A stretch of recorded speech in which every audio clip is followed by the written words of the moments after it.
Ezekiel 16, 49 and 50. The first time that I read Ezekiel 16, 49 and 50, I became super aware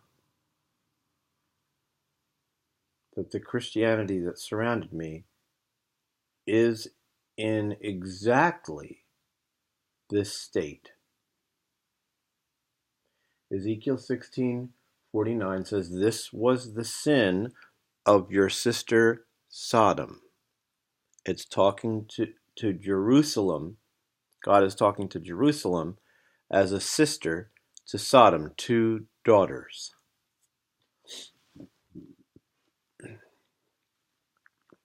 And in Ezekiel 16:49 it says, "This is the sin of your sister Sodom.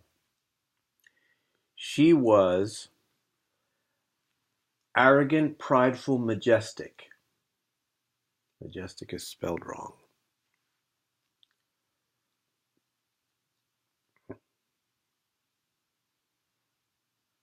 She was overfed, gluttonous, and had excess food.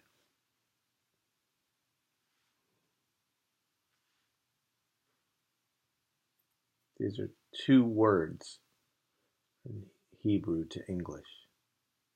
She was arrogant, prideful, majestic, self-exalted. She was overfed, gluttonous, and had excess of food. She was living in pleasures unconcerned, in a state of laziness, living in prosperous ease, living in comfortable security, living in undisturbed peace. She was living in careless ease. She was living in an abundance of idleness. Arrogant, overfed, unconcerned.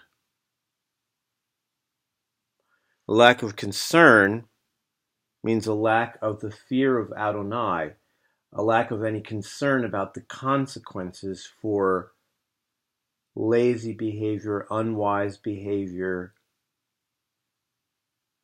casual behavior in the face of serious circumstances. If we are in a war and a person has an ability to man a piece of equipment like a mortar or a machine gun,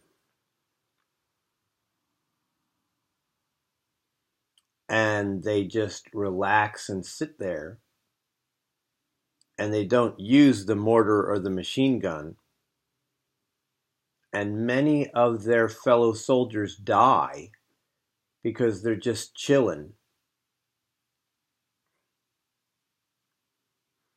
that soldier is unconcerned about the consequences of their state of being or their lifestyle.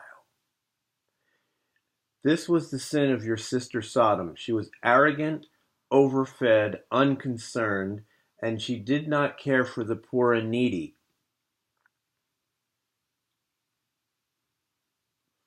She thought she was better than everybody else, and she committed abominations. This was the sin of your sister Sodom. She was arrogant, prideful, self-exalting, majestic. She was overfed, gluttonous, and had an excess of food. She was living in pleasures, unconcerned about the consequences of her lifestyle. She was living in careless ease and an abundance of idleness. And she did not care for the poor and needy. She did not strengthen the hand of the afflicted. She refused to help the poor, and the poor and the needy suffered outside of her door, nearby, where she could reach them. She boasted and was haughty and thought that she was better than everybody else, and she committed abominations, and therefore I did away with her.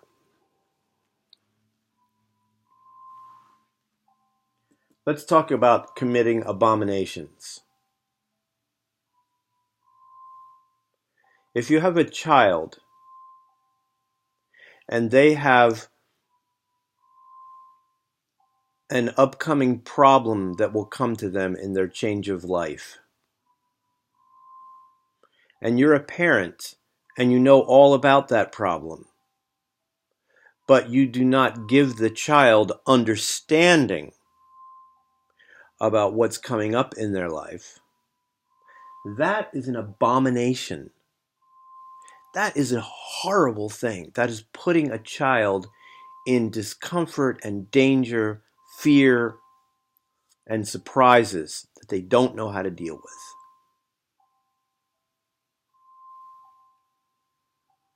Not caring enough to give a child or a disciple full understanding of what truth is, what God is, and what Jesus has taught. Leaving things out in a way that causes individuals to crash and have disasters. That is an abomination. Just leaving things out is an abomination. The Christianity that I was raised in was all of these evils. I was not given understanding about my male physiology, about my mind, and about the invisible persons, the spirit beings around me.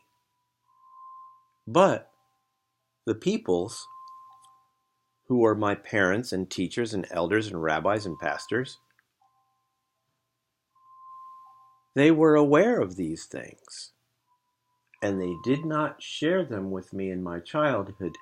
That is an abomination. That's horrible.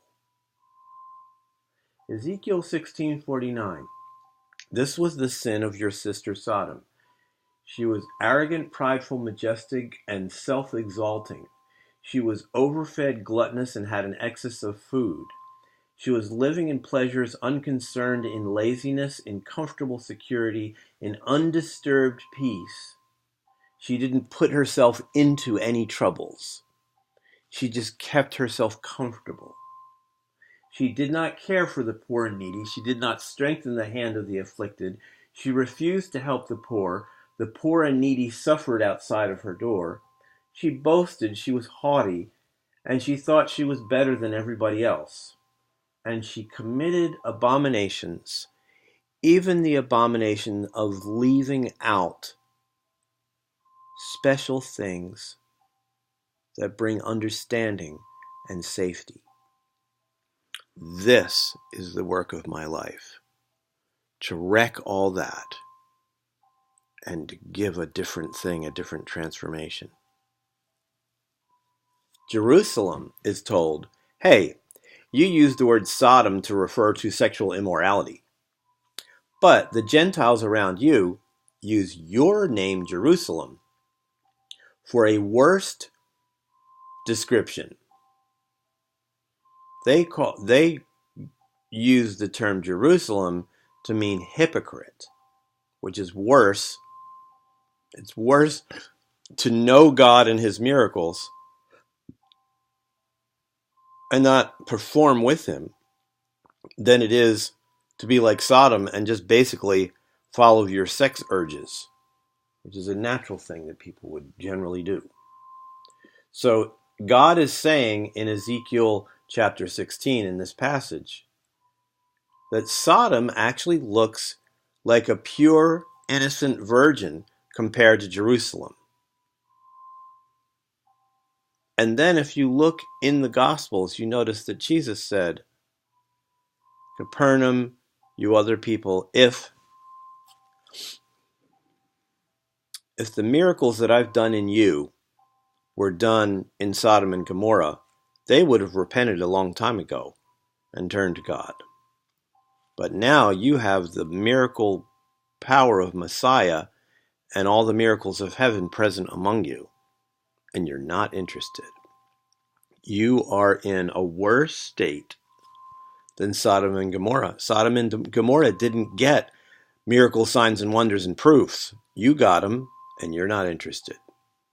This is an amazing glimpse of what God really thinks about quote-unquote religious people and their misbehavior.